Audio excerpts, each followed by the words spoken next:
paz, porque Deus não cura todas as pessoas. Deus tem princípios estabelecidos na sua palavra, e todas as vezes que nós quebramos estes princípios, nós sofremos as consequências. E isso foi iniciado no Éden após o homem pecar. Com o pecado, a morte entrou no mundo e nós passamos a ter nesta terra tempo determinado para a nossa vida. Deus cura de acordo com o propósito que Ele tem com a vida de cada pessoa. Salmo 90, verso 10, nos diz o seguinte: os dias da nossa vida sobem a 70 anos ou, em havendo vigor, a 80. Neste caso, o melhor deles é cansaço e enfado, porque tudo passa rapidamente e nós voamos. Como eu disse, com o pecado, a vida termina nesta terra. Por isso, muitas enfermidades não são curadas. Nós lemos no Salmo 32, versos 1 e do 3 ao 5. Diz assim a palavra: bem-aventurado aquele cuja iniquidade é perdoada, cujo o pecado é coberto. Enquanto calei os meus pecados, envelheceram os meus ossos pelos meus constantes gemidos todo o dia, porque a tua mão pesava dia e noite sobre mim, e o meu vigor se tornou em sequidão de estio. Sequidão de estio é um tempo seco, como se fosse o verão. Confessei-te o meu pecado, e a minha iniquidade não mais ocultei.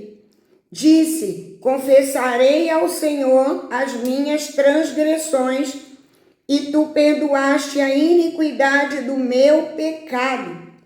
Davi deixa claro aqui que enquanto ele calou os seus pecados, enquanto ele não confessou, não pediu perdão, ele percebia o envelhecimento dos seus ossos, ele percebia uma mudança na estrutura do seu corpo.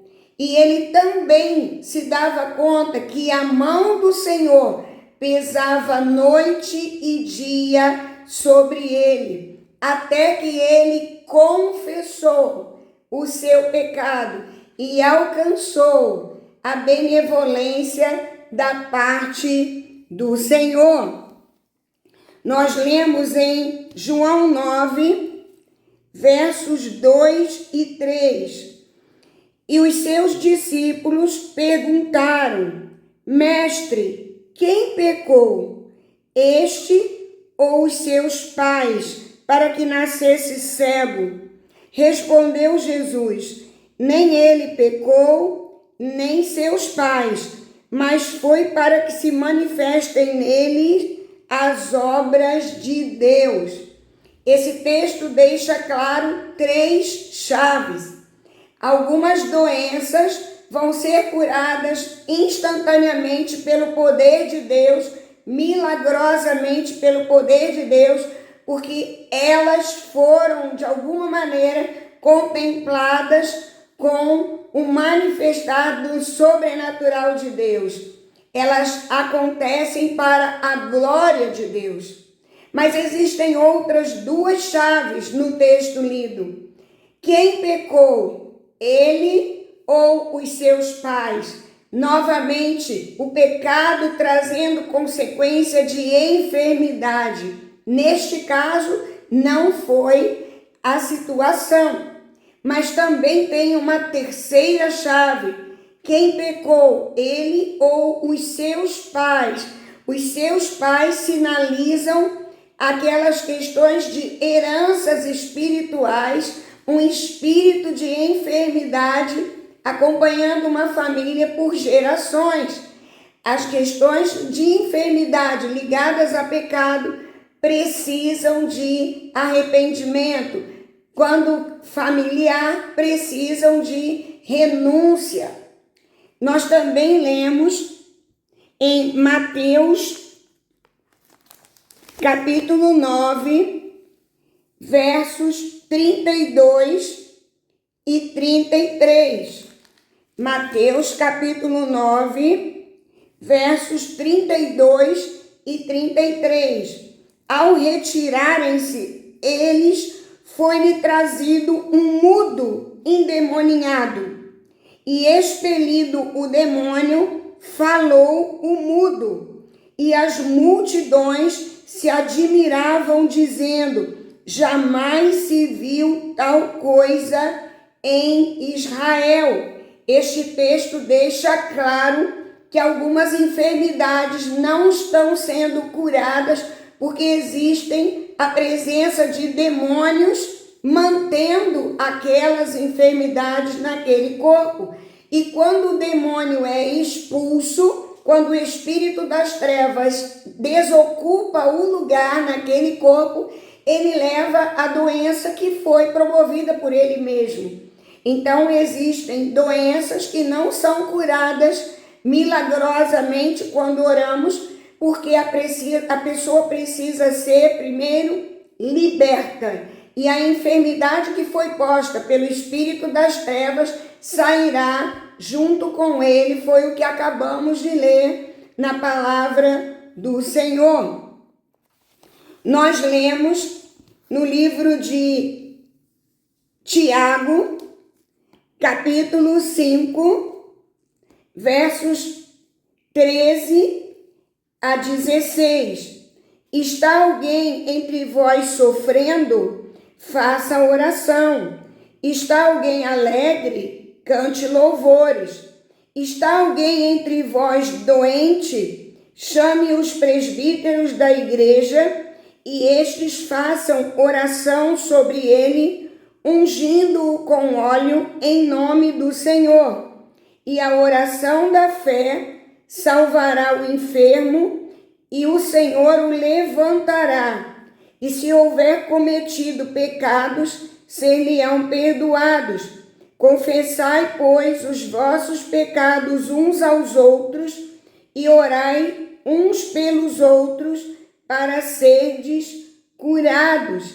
Está alguém entre vós doente? Chame os presbíteros, os pastores, os líderes da igreja. Orem, unjam com óleo, e a oração da fé salvará, levantará o enfermo. E a Bíblia segue dizendo a importância de confessarmos os nossos pecados uns aos outros e orarmos uns pelos outros para sermos curados. Aqui existe uma outra direção para que a cura de uma enfermidade seja estabelecida. A Bíblia diz em Isaías 53, versos 4 e 5: certamente ele tomou sobre si as nossas enfermidades e as nossas dores levou sobre si. E nós o reputávamos por aflito, ferido de Deus e oprimido. Mas ele foi traspassado pelas nossas transgressões e moído pelas nossas iniquidades. O castigo que nos traz a paz estava sobre ele, e pelas suas pisaduras fomos sarados. Ele tomou sobre si todas as nossas enfermidades. A Bíblia diz: já não vivo eu, Cristo vive em mim. Estou crucificado com Cristo. Na cruz, o Senhor Jesus conquistou o poder sobre a morte, sobre as doenças, e nos dá vida e vida em abundância. Precisamos reconhecer que a nossa cura, ela está em Cristo Jesus. A cruz nos deu esta vitória. A ressurreição do Senhor Jesus nos garante a vida eterna, a vida com Deus, e nos garante a paz nesse mundo tão difícil. Nós precisamos orar e clamar: Adonai Rafa, o Senhor que sara, esteja tocando a nossa vida, sarando o nosso corpo e as nossas emoções. Adonai Rafa, sobre sua vida hoje. Seja curado, seja curada, você que tem uma enfermidade. Mas se há alguma dificuldade em relação ao pecado, coloque sua vida diante de Deus. Acerte hoje e receba a bênção que o Senhor conquistou na cruz para mim e para você, em nome de Jesus.